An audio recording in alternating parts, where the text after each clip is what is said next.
Introducing Woodpecker's new Story Stick Pro.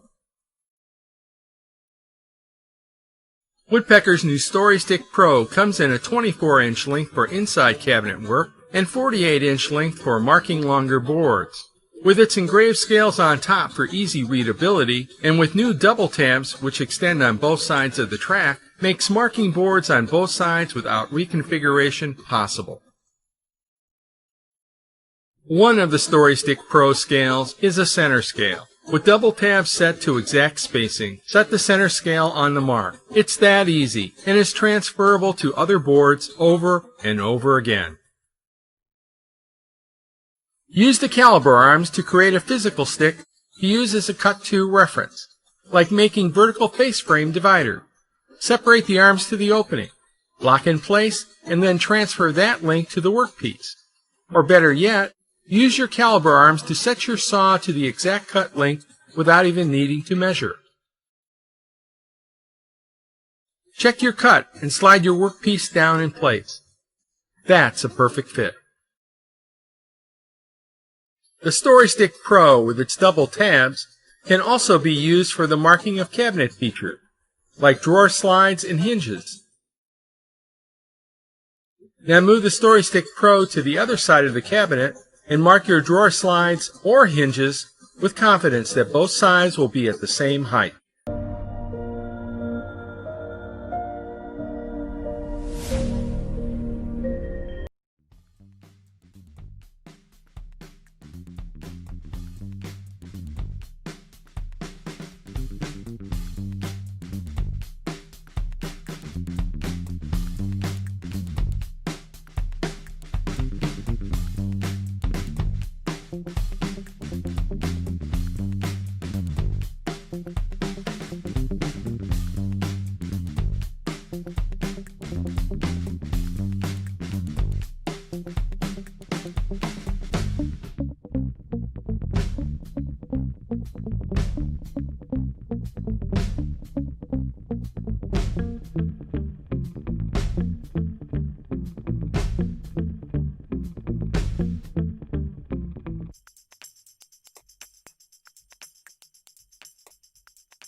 Ideal for framers, roofers, and carpenters.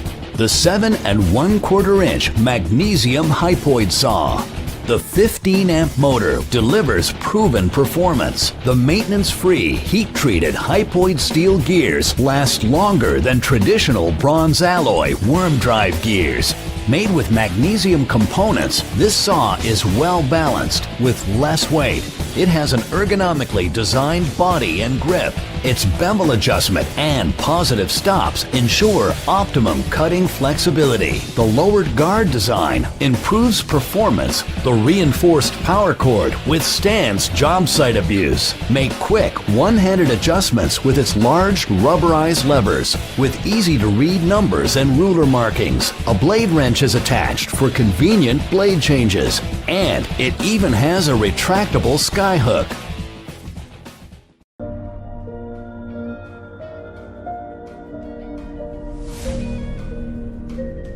When you have a job that requires a second set of hands, you can turn to the Rockwell Jaw Stand Portable Clamping System. Whether you're sheetrocking, setting a door, or constructing an outdoor playhouse for your children, this portable second set of hands will help you get the job done. If you're an occasional do-it-yourselfer or a professional contractor, the Jaw Stand will help you hold, cut, or clamp almost anything you need. You can use the Jaw Stand to tackle jobs like hanging doors, cutting and installing crown moldings, hanging sheetrock on the ceiling, and so much more. The Jaw Stand has a sturdy tripod base with non-slip rubber feet and a non-marring clamp to protect your surface and your work. The clamping head swivels 360 degrees and tilts from 0 to 90 degrees. You can adjust your working height from 29 to 41 inches.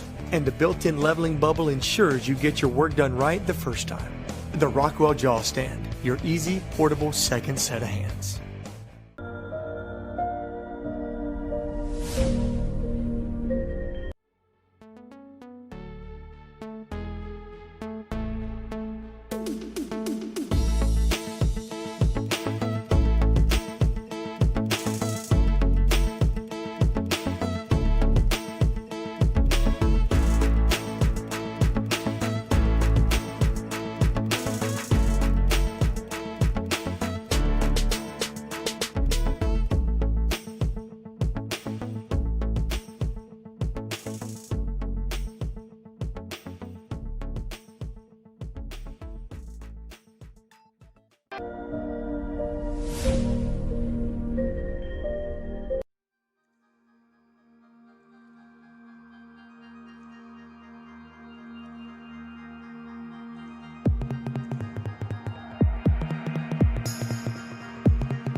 Today on the Grizzly Project Lab, I will show you how to make a perfect fitting tenon using the Grizzly H7583 tenoning jig.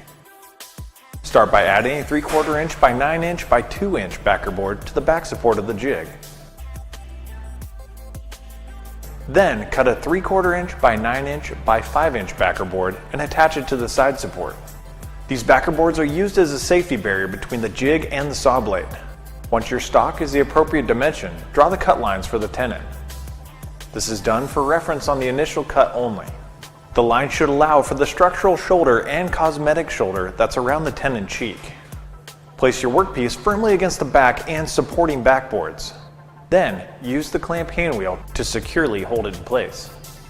Make sure all the jig lock levers are tightened and slide the jig with the workpiece mounted up to the saw blade. Use the micro adjust knob to move the side support in or out until the edge of the blade aligns with the first mark.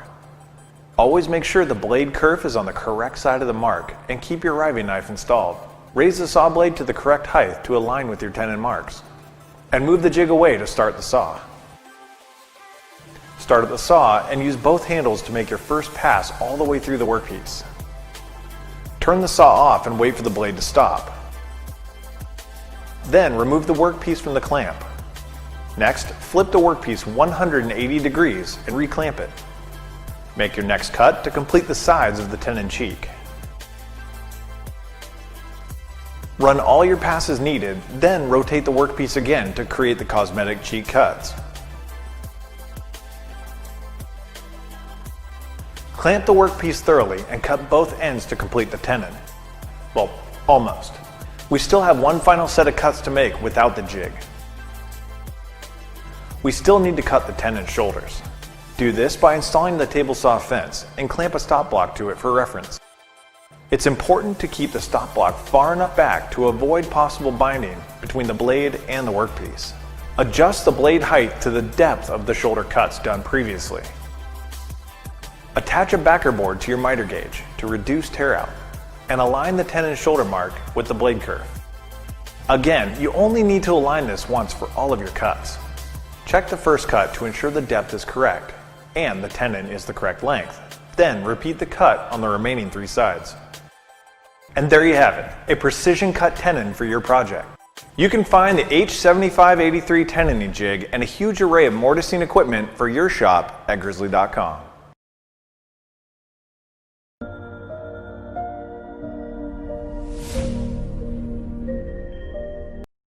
These are the Bosch PL1632 and PL2632 planers.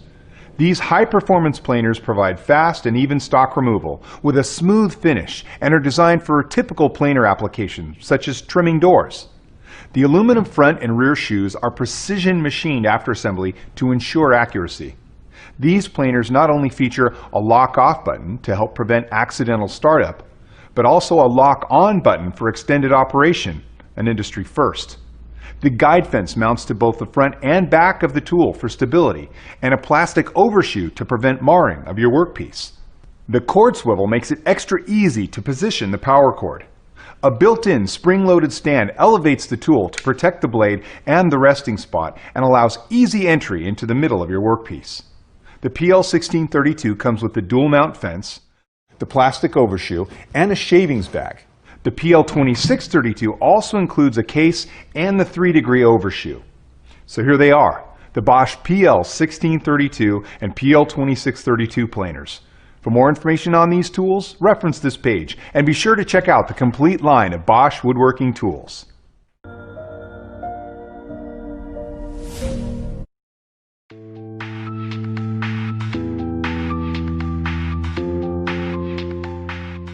I'm going to show you how to use the Festival guide rail in combination with the guide stop adapter to perform a variety of tasks using your OF1400 plunge router.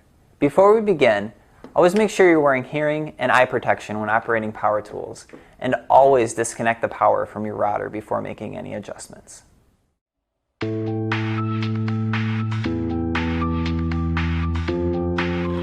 I'll begin by adjusting the guide stop adapter to fit the rail. Each guide block has 2 set screws that reduce play and allow for smooth travel. This is a one-time adjustment. Before attaching the router, I wanted to show you 2 options for mounting the guide stop adapter. The first option attaches one of the guide blocks to a single rail extrusion and allows the micro adjustment dial to precisely position the router. The second option reduces the functionality of the micro adjust, but places both guide blocks on both rail extrusions for increased stability. This is my preferred way of working. After securing the bit, the router is ready to join the guide stop adapter and be placed on the rail.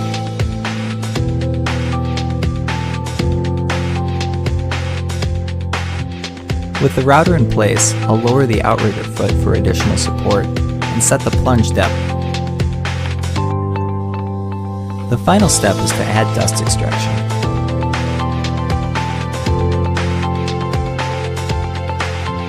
I've marked a line on the workpiece to specify the positioning of the rabbet. The outrigger foot will support the portion of the router that extends beyond the workpiece.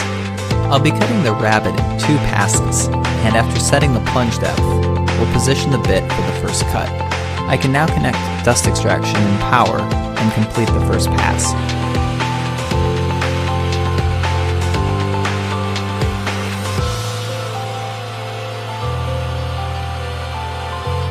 After the first pass, I'll reposition the bit for the final cut.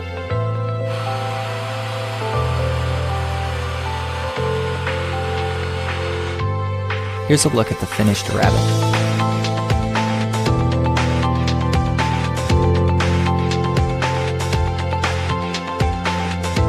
I've gone ahead and marked the position and the dimension of the dado that I'll be cutting. I'll position the bit just shy of my pencil mark for the first cut.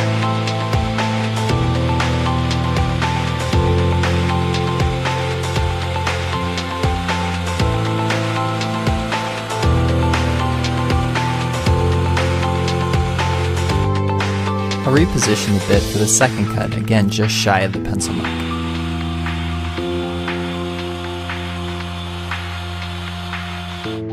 A test fit will verify the precision of the dado.